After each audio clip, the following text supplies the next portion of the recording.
Hi all! ఇది ఇవాళ Tuesday morning mini vlog అనమాట. మార్నింగ్ 5:30కే లేచాను ఈరోజు. లేచి పూజ అయితే కంప్లీట్ చేసుకున్నాను. పూజ కంప్లీట్ అయిపోయిన తర్వాత ఇలా ఇల్లు మొత్తము ధూపం అయితే వేస్తాననమాట. సో, మార్నింగ్ అంతా ప్రశాంతంగా అనిపిస్తది. డే అంతా పాజిటివ్ వైబ్స్ ఉంటాయన్నమాట.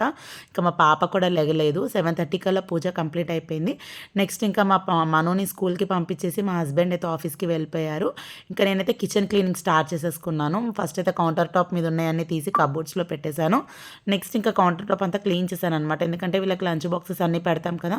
కొంచెం అన్నం మెతుకులు అవి ఇవి పట్టి కొంచెం మెస్సీ అవుతది. సో, ఇంకా స్టవ్ కింద కూడా మొత్తం నీట్‌గా క్లీన్ చేసేసుకుంటాను. ఇంకా ఎందుకంటే ఆఫ్టర్‌నూన్ వరకు అండ్ ఈవినింగ్ వరకు కూడా మనం ఇంకా క్లీన్ చేసే పనుండదు. ఒకటేసారి క్లీన్ చేసుకుంటే. నేను ఎప్పటికప్పుడు క్లీన్ చేస్తూనే ఉంటాను. ఎందుకంటే అది మన హాల్‌లోనే కిచెన్ ఉంటది కాబట్టి ఎప్పటికప్పుడు అలా కొంచెం నీట్‌గా పెట్టుకుంటాను కుదిరినంత వరకు. ఇదనమాట నాది మార్నింగ్ మినీ వ్లాగ్. ఎలా ఉందో కామెంట్ సెక్షన్‌లో కామెంట్ చేయండి. అండ్ మన ఛానెల్‌ని అయితే సబ్స్క్రైబ్ చేసేసుకోండి.